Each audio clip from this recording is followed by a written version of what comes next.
안녕하세요. 오늘은 8월 12일 주께서 다 아시오니 라는 제목의 본문을 함께 나누도록 하겠습니다.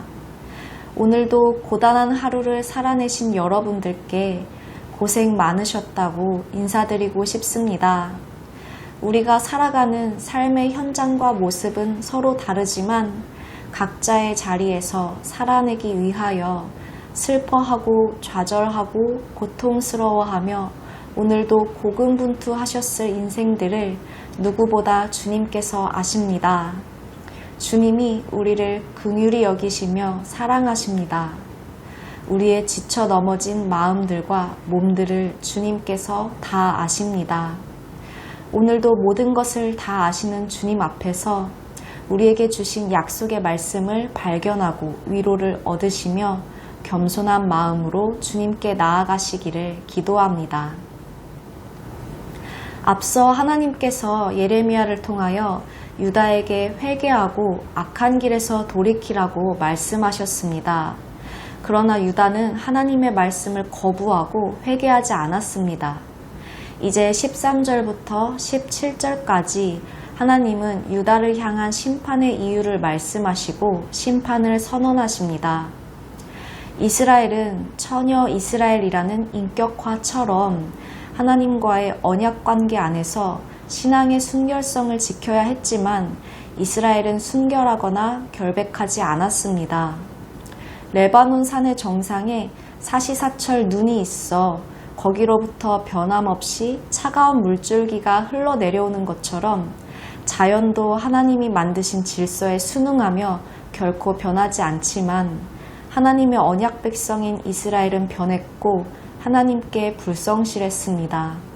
이스라엘은 여호와를 잊었고 실존하는 존재가 아닌 본래 없는 것과 같은 우상들을 섬겼고 여호와를 따르는 길에서 떠나버렸습니다. 그렇기 때문에 이스라엘은 여호와의 말씀에 순종하며 걸었던 옛 길에서 넘어지고 곁길, 닿지 아니한 멸망으로 향하는 길로 가게 될 것입니다. 그들의 땅은 황폐해져서 파괴됨을 보는 사람들은 놀라고 조롱하게 될 것입니다. 사막에서 불어오는 뜨겁고 건조한 동풍이 풀들을 흩어지게 하고 말라 죽게 하는 것처럼 원수 앞에서 유다 사람들은 사방으로 흩어지게 될 것입니다. 백성들이 그제야 하나님의 얼굴을 구하겠지만 하나님은 백성들에게 등을 돌려버리실 것입니다. 사랑하는 여러분, 하나님은 우리 또한 거룩하고 구별된 언약의 백성으로 부르셨습니다. 하나님은 자연도 하나님이 만드신 질서에 순응하고 변함없이 창조주에 충성한다고 말씀하셨습니다. 하나님의 언약 백성인 우리는 하나님께 변함없이 성실했는지, 오늘 하루 동안에도 우리는 하나님을 잊어버리지 않았는지, 본래 없는 것과 같은 우상을 따르지 않았는지 묵상하길 원합니다. 하나님은 회개하지 않는 완고한 유다 백성들에게 실행하시는 심판까지도 백성들을 살리기 위해서 일하시는 분이셨습니다. 산산이 부서져야 새롭게 빚어질 수 있기 때문에 하나님은 애써 얼굴을 감추시려고 하셨던 것입니다.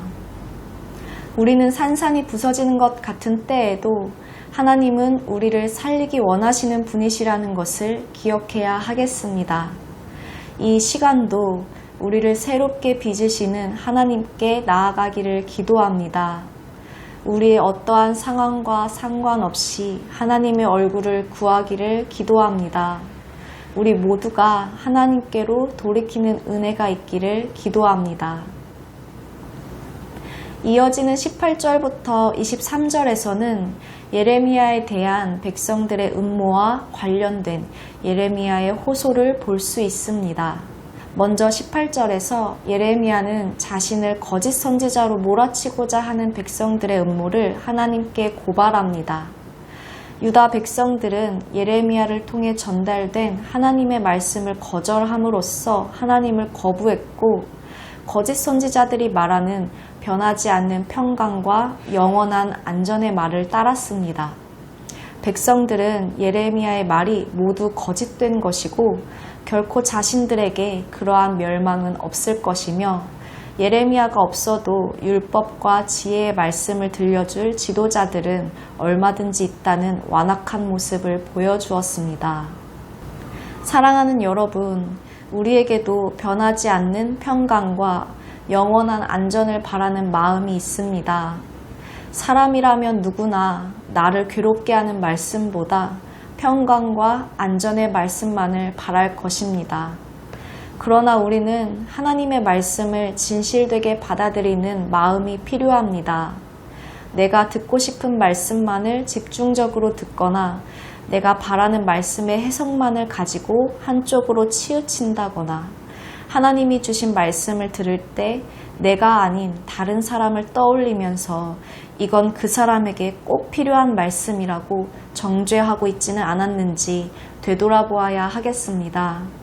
하나님이 나에게 주신 말씀이라면 하나님의 말씀이 내 마음을 정확히 찔러 쪼개어 너무도 괴롭더라도 겸손히 받아들여 깨어지는 고통 뒤에 주님이 새롭게 빚어가실 수 있도록 나를 내어드려야 하겠습니다. 우리 모두가 주님의 말씀을 진실되게 받아들이는 은혜가 있기를 기도합니다. 예레미야는 하나님의 공의로운 심판을 선언했습니다. 하지만 예레미야에게는 생명의 위협을 받는 암울한 상황이 벌어졌습니다.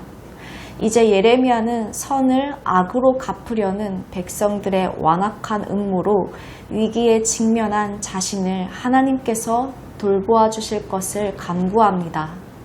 자신의 대적들의 죄악을 사하지 말고 그들을 기근과 이방 군대의 칼로 심판하시도록 하나님께 호소합니다.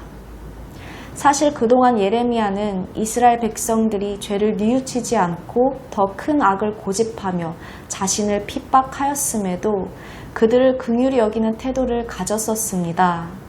그는 백성들을 위해 끊임없이 하나님께 용서를 구하였었고 하나님께서 그들에게 다시금 기회를 주실 것을 간구하였었습니다. 그런데 지금 예레미야는 어떠한가요? 연약한 한 사람으로서 답답한 상황, 겪고 있는 아픔, 중보하다 지쳐 심판을 간구할 수밖에 없는 그의 한계와 고통스러운 상황을 보여주고 있습니다. 사랑하는 여러분, 우리 또한 세상에서 거룩하게 구별되어 살아간다는 것은 답답하기도 하고 아프기도 하며 지쳐 심판을 간구할 수밖에 없는 고통스러운 상황의 연속인지도 모르겠습니다. 그때 예레미야는 자신의 감정을 있는 그대로 하나님 앞에 토로하되 하나님께서 다 아신다고 고백했습니다. 하나님께서 모든 것을 다 아십니다. 우리가 선을 행함으로 고난받는 것이라면 우리는 기뻐할 수 있습니다. 선을 행함으로 고난을 받고 참으면 이는 하나님 앞에 아름답다고 하셨기 때문입니다. 우리의 행함이 하나님이 함께 하심의 결과이기에 하나님 앞에 아름답습니다. 진리만 전하다 핍박을 받아 죽기까지 하신 분이 바로 우리 주 예수님이십니다. 이처럼 하나님 뜻에 따른 고난은 예수님께서 겪으신 고난과 같이 하나님의 주권에 의해 허락된 것입니다. 하나님의 주권은 우리에게 가장 큰 위로이며 확신입니다. 우리는 하나님이 우리가 정직하게 아뢰는 모든 것을 다 받아주실 수 있으신 분이시며 해결해 주실 수 있으신 능력이 있으신 분이란 사실을 믿고 우리의 마음에 자리한 모든 것을 있는 그대로 정직하게 하나님께 아뢰며 기도하기를 원합니다. 예레미야는 이 이후에 백성들의 용서와 회복을 위한 기도를 올렸습니다. 하나님께서 우리의 마음도 새롭게 하시며 하나님의 뜻 가운데 우리 삶의 모든 것을 바로 세우시고 온전하게 하실 것입니다. 오늘도 하나님의 말씀을 진실되게 받아들여 하나님께 돌이키는 은혜와 우리를 새롭게 빚어가시는 은혜를 구하며 하나님께 정직하게 아뢰는 우리 모두에게 주님이 인도하시는 회개와 회복의 은혜가 넘치시기를 기도합니다. 감사합니다.